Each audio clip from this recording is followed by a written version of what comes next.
Game number 3 coming up next. Series tied 1-1 here between FaZe and DT. It's been an incredible series. It's been a story of DT going up early, FaZe trying to come back late, DT able to hold on in game 2. But up next, BioLab uplink. What can DT do to deal with the incredible SMG prowess of FaZe, Chance?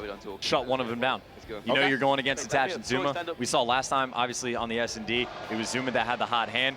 Shut him down. That's all you got to do. Now, Watson also, for his team, has had the hot hand. If he can just be destroying with the battle and start locking it down, it can make his job, or his SMG player's job, so much easier. But again, I think everyone will pick FaZe pretty much every single map that they go against these guys on DT. Yeah, I mean, they're going to be the favorite every map, for sure. That's the expectation. That's how we felt about Denial versus Elevate last night. It was Elevate 4-1. It was great. Matt's like, write it down. He's like, oh, this is a Denial map. This is a Denial map. This is a Denial map. Same thing here. That's how you feel about FaZe. But you have the chance here for DT. Can they pull it off? They've been in both games. They were able to hold on in one. Gonna kick things off with the young legend Attach. See what he can do here. Of course, all about that battle for control.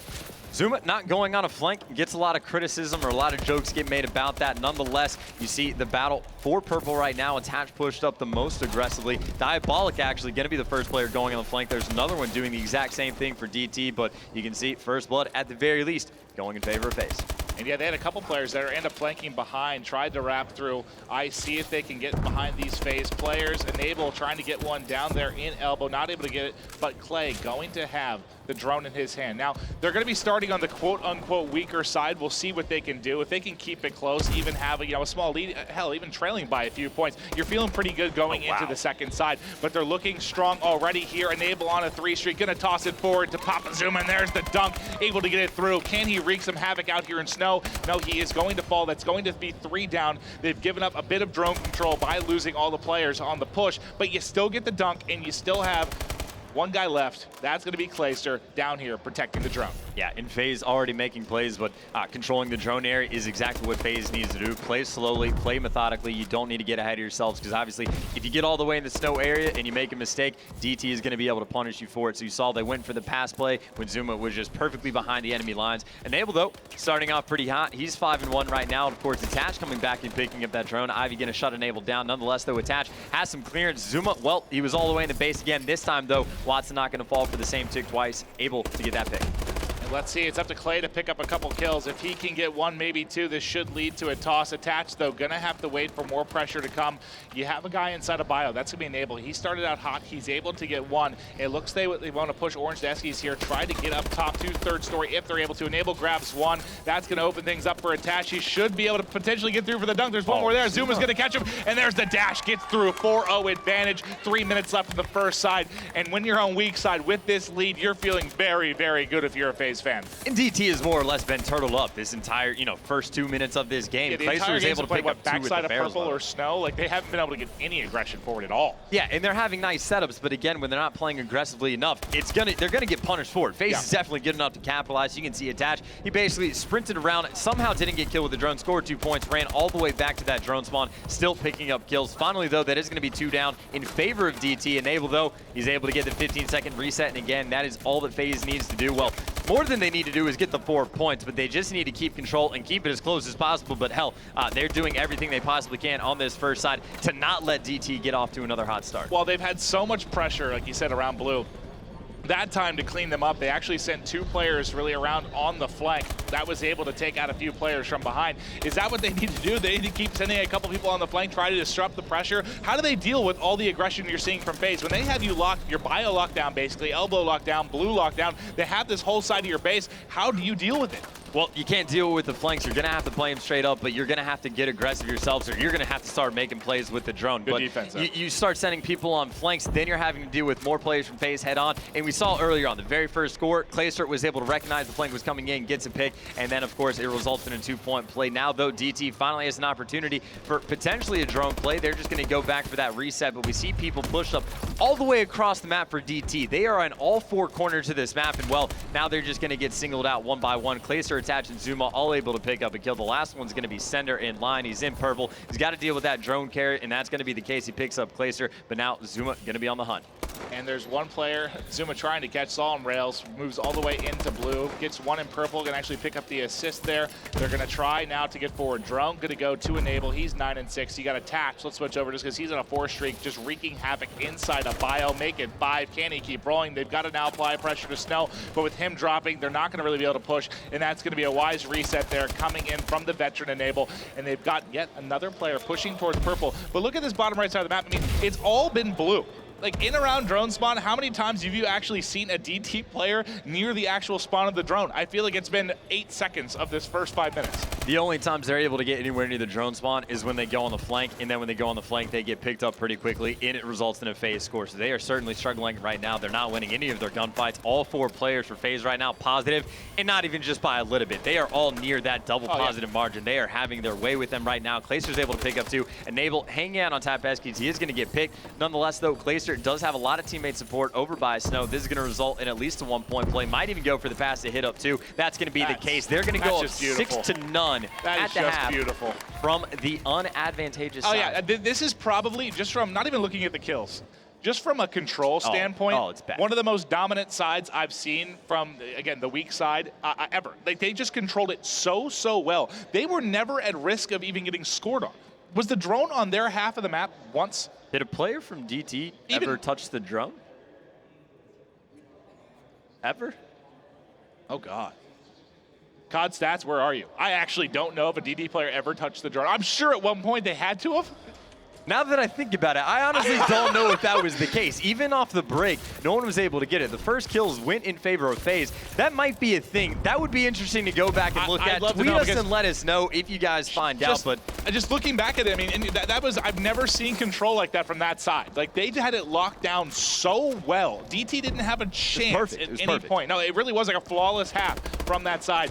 The only thing that could have been better is if it was a 10-0 scoreline. That's really the only difference. But even then, they didn't do anything risky. They didn't let it give it to themselves. They basically came out and said, we are a better team than DT. The only way they can beat us is if we make mistakes. Kind of like that first hard point. They made the mistakes on that first mini hill. DT goes up with a huge lead, and the same in S&D. It was when FaZe started getting too ahead of themselves. Yeah, and that was a pure pleasure to watch. You know, I'm sorry for the DT fans at home. I know I spent a lot of time on the FaZe side during that first half, but I mean, just look at the scoreline, look at the kills. It was Zuma's 23. It was a clinic. I mean, it was an absolute clinic from these guys. We'll see if they can keep it up here through the second side. 4 minutes left to go in this one. Gonna find one top rail. Zuma on a 2 streak, 24 and 8. Currently triple positive right now is Zuma.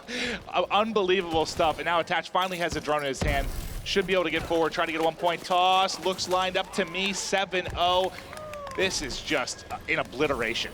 And DT still is having issues just grabbing a hold of the drone. Of course, Ivy, he's going to be the player, I guess, to watch in the moment. Watson, of course, up top, but they're struggling. Yeah, they're struggling to win gunfights, let alone push the drone, you know, anywhere past purple at this point. Of course, now Watson going to be checking mid-map, watching the flanks coming in from FaZe. But you can see FaZe playing very passively. They're just waiting for the kills to come to them, then say, okay, well, that's 3 down. Let's start making moves. Clayster's going to pick it up. It's ridiculous. Zuma right now, 27-9. I don't even understand how I can do this. And the stat line, the other side of things, Watson, 7-16, Ivy, 8-20. Things are not going well. Clayster shooting barrels and picking up kills. Everything is going right. He just, this is a game you want. This is a game you want to forget. I mean, you know, in sports, you talk about soccer, American football. You have the big stat is time of possession or percentage of possession in soccer. Right now, it's just 100% zero.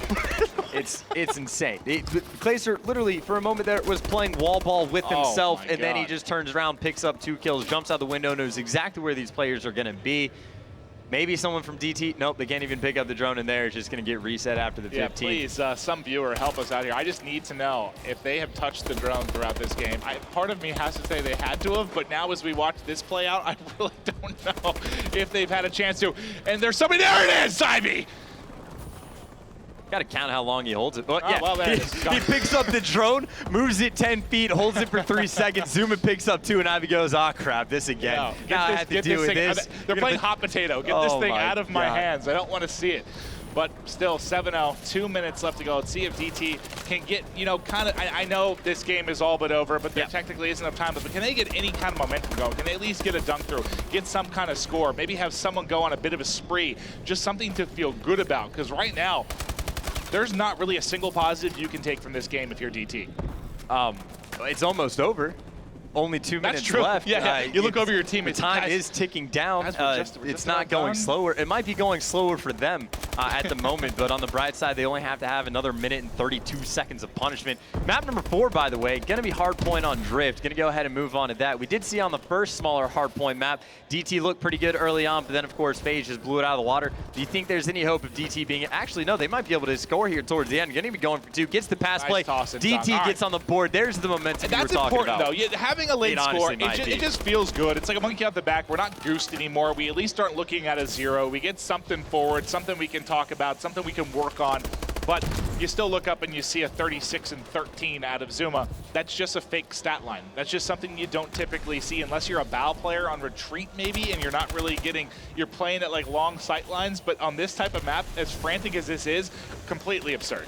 I'm still just in disbelief that I was watching Placer play wall ball with himself inside of blue. I don't think I've seen that before. Maybe he's practicing warming up his resetting armor abilities. Not sure, but it's the Zuma show. It's, I don't know. Attach is negative. That's the one positive you can take away from this. But look at how many uplinks he has. He has 7, though. Yeah, that kind of counters that out, right? All right, well, 23 seconds left to go in this one. And this, again, if you want to learn how to play Biolab uplink from the weak side, go ahead and watch the first half of this. You get a lot of FaZe's POV. That was one of the most beautiful things we've seen in this particular game type.